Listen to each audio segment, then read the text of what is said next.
Hello दोस्तों, स्वागत है मेरे YouTube channel Dnyaneshwar Jaiswal classes में। आइए आज बात करते हैं पुनः छत्तीसगढ़ की साप्ताहिक समसामयिकी की अगली कड़ी में 10 अगस्त से 16 अगस्त 2020 की प्रमुख करेंट अफेयर। तो जानते हैं कौन कौन सी प्रमुख करेंट अफेयर है। सबसे पहला है कथाकार कामेश्वर को हंस कथा सम्मान से सम्मानित किया गया। ठीक है, तो जो हंस कथा सम्मान है वह क्यों दिया जाता है? जो हंस इसकी कहानी है, ठीक है, मुंशी जो प्रेमचंद्र थी, मुंशी प्रेमचंद्र, उन्होंने एक पत्रिका का प्रकाशन किया था, प्रकाशित करते थे, ठीक है, हंस पत्रिका। तो उसकी मृत्यु हो जाने के बाद उस हंस पत्रिका को प्रकाशित करने वाला कोई व्यक्ति नहीं था, जिसको जो साहित्यकार और इतिहासकार है राजेंद्र यादव, उन्होंने उस हंस कथा का प्रकाशन किया। इस प्रकार से हंस सम्मान चालू किया गया। ठीक है, फिर राजेंद्र यादव जी है, उसकी भी मृत्यु हो जाती है। ठीक है, तो जो उस हंस सम्मान का जो नाम है वह बदल कर रख दिया गया, राजेंद्र यादव स्मृति हंस सम्मान। तो यह है एक छोटी सी बैकग्राउंड। तो 2019-20 में जो हंस राजेंद्र यादव स्मृति हंस सम्मान दिया जाएगा, वह किसको किसको दिया जाएगा उसी के बारे में पढ़ेंगे। तो जो कामेश्वर जी और प्रीति प्रकाश है उसको हंस सम्मान दिया जाएगा।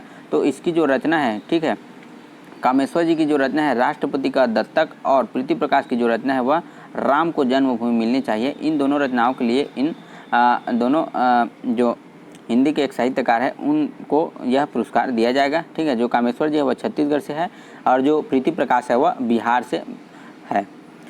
कामेश्वर जी की रचना में आदिवासियों की विस्थापन की मार्मिक कथा का वर्णन है।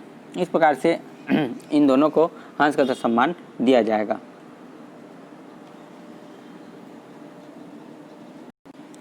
बात करते हैं अगले करेंट अफेयर की। अगला जो हमारा करेंट अफेयर वह है संविधान की पूजा करने वाला गांव मावलीभाटा। ठीक है, वहाँ पर संविधान दिवस के दिन, ठीक है, उस स्थान पर मावलीभाटा जो ग्राम है वहाँ पर संविधान दिवस के दिन प्रत्येक वर्ष उस संविधान की पूजा अर्चना करते हैं। तो कहाँ है यह? बस्तर के तोकापाल ब्लॉक में मावलीभाटा ग्राम स्थित है। प्रतिवर्ष संविधान दिवस 26 नवंबर को ग्रामीण करते हैं यहाँ पर पूजा अर्चना। ठीक है, संविधान का एक स्तंभ बनाया गया है, उसी की करते हैं पूजा। तो वह जो संविधान का स्तंभ बना है वह 10 फीट चौड़ी, 8 फीट ऊंची और शिलालेखनुमा दीवार की रचना की गई है, उसी की पूजा करते हैं यहाँ के लोग। ठीक है, इस स्तंभ में जो है संविधान की 73वें संविधान संशोधन, ठीक है, और पेशा एक्ट की जो जानकारी है इस जो संविधान के एक स्तंभ है उसमें जानकारी दी गई है। तो ये हो गया मावलीभाटा ग्राम के बारे में जहाँ पर संविधान की पूजा की जाती है। बात करते हैं अगले करेंट अफेयर की। तो जो हमारा अगला करेंट अफेयर है वह है इंदिरा वन मितान योजना। ठीक है, इंदिरा वन मितान योजना क्या है देखते हैं। विश्व आदिवासी दिवस के अवसर पर इस योजना की शुभारंभ छत्तीसगढ़ सरकार ने किया है।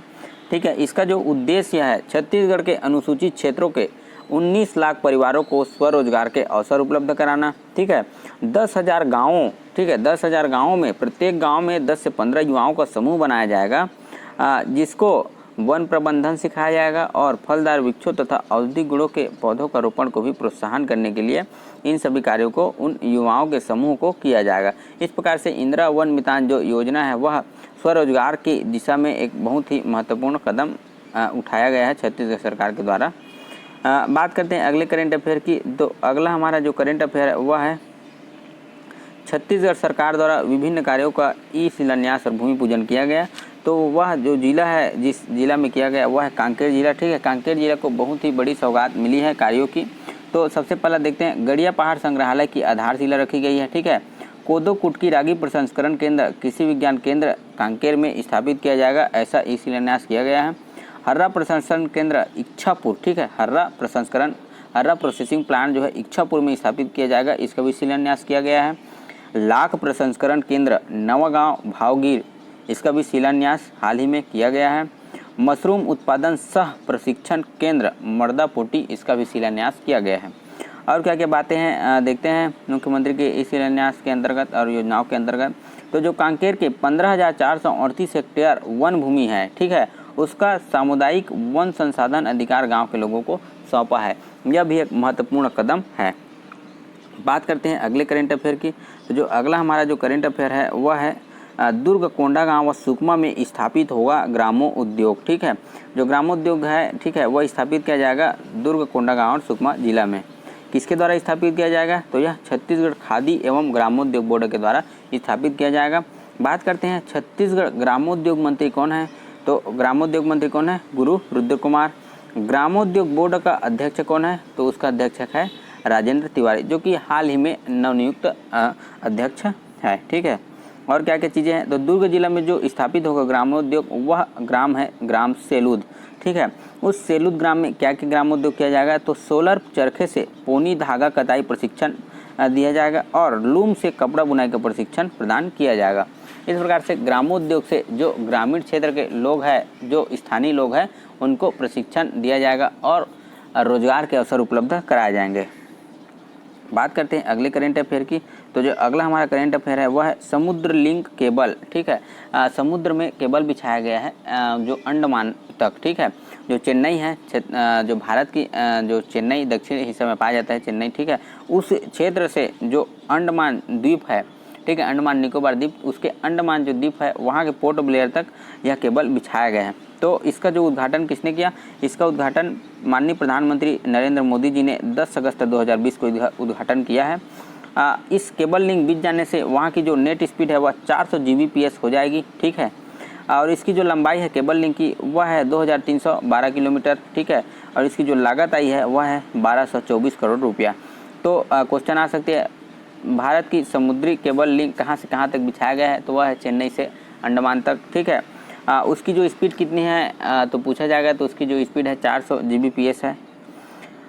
बात करते हैं अगले करेंट अफेयर की। अगला हमारा करेंट अफेयर है वन अधिकार पट्टा वितरण जगदलपुर प्रथम। ठीक है, वन अधिकार के पट्टा वितरण में पूरे देश में, ठीक है, जगदलपुर नगर निगम है वह सर्वप्रथम स्थान पर है। ऐसा भी क्वेश्चन आ सकते हैं। बात करते हैं अगले करेंट अफेयर की। अगला करेंट अफेयर है हमारा कोरिया जिला में पहली बार दिखाई दिया सफ़ेद भालू।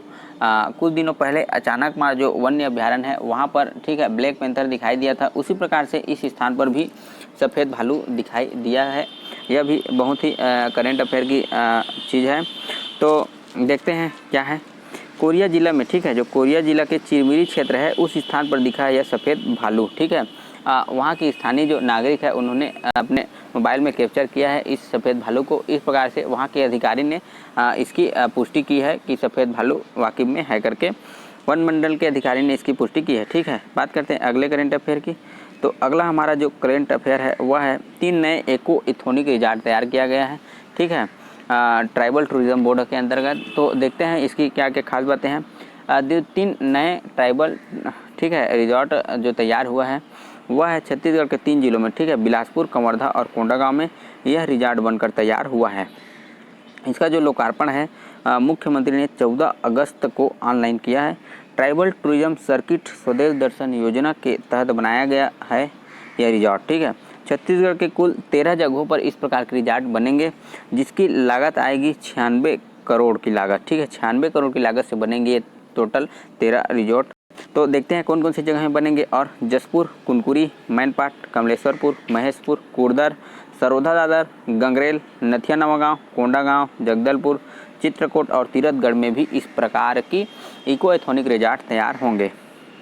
तो जो कबीरधाम की जो इको इथोनिक रिजॉर्ट है उसका नाम है सरोधा दादर बैगा एथोनिक रिजॉर्ट। चूँकि बैगा जनजाति की इस क्षेत्र में बोलता है इसलिए सरोधा दादर बैगा एथोनिक रिजॉर्ट इसका नाम रख दिया गया है। बिलासपुर में जो बना है उसका नाम है कुर्दर हिल इको रिजॉर्ट। ठीक है, जो कुर्दर हिल एक पहाड़ी इलाका है उसी के नाम पर है। और कोंडागांव में धनकुल एथोनिक रिजॉर्ट इसका नाम रखा गया है। जो धनकुल है एक वाद्य यंत्र है, ठीक है, उसी के नाम पर इस जो वहाँ की, ठीक है, वहाँ की जो सांस्कृतिक विरासत है उसको बचाने के लिए और उसी के नाम पर रखा गया है धनकुल एथोनिक रिजॉर्ट।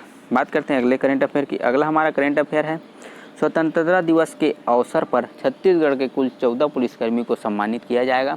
तो क्या क्या सम्मान से सम्मानित किया जाएगा उसको भी देख लेते हैं। गैलेंट्री अवार्ड, ठीक है, प्रधानमंत्री गैलेंट्री अवार्ड वीरता पुरस्कार होता है। उसको स्वतंत्रता के बाद, ठीक है, भारत देश जब स्वतंत्र हुआ, आज़ाद हुआ 15 अगस्त 1947 के बाद से यह प्रभावी हो गया। तो कौन कौन से चक्र पहले दिया जाता था? सबसे पहले जो दिया जाता था वह था परमवीर चक्र, दूसरा में महावीर चक्र और तीसरे नंबर में है वीर चक्र।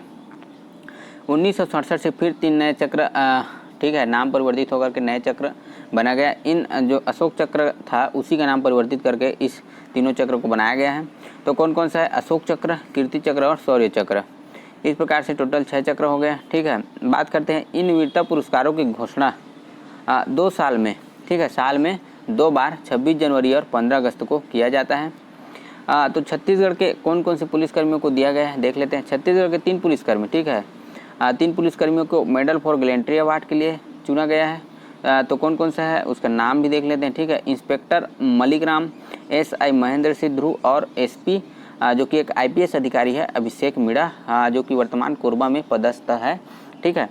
उसको यह मेडल फॉर गैलेंट्री अवार्ड दिया गया है। और 11 पुलिसकर्मी हैं जिसको मेडल फॉर मेरिटोरियस सर्विस प्रदान किया गया है। तो उसके भी नाम देख लेते हैं 11 पुलिसकर्मियों को, ठीक है, जिसको यह सम्मान दिया गया है। तो सबसे पहला राजेश कुमार अग्रवाल, ठीक है, विजय अग्रवाल, संजय कुमार दीवान, मोहम्मद याकूब मेमन, सुनीता साहू, संजय सिंह राजपूत, हरिविलास जाटव, जय सिंह, बंधुराम नेताम, अरविंदर कुमार शर्मा और स्वर्ण कुमार इक्का, इन सभी पुलिसकर्मियों को यह सम्मान दिया गया है।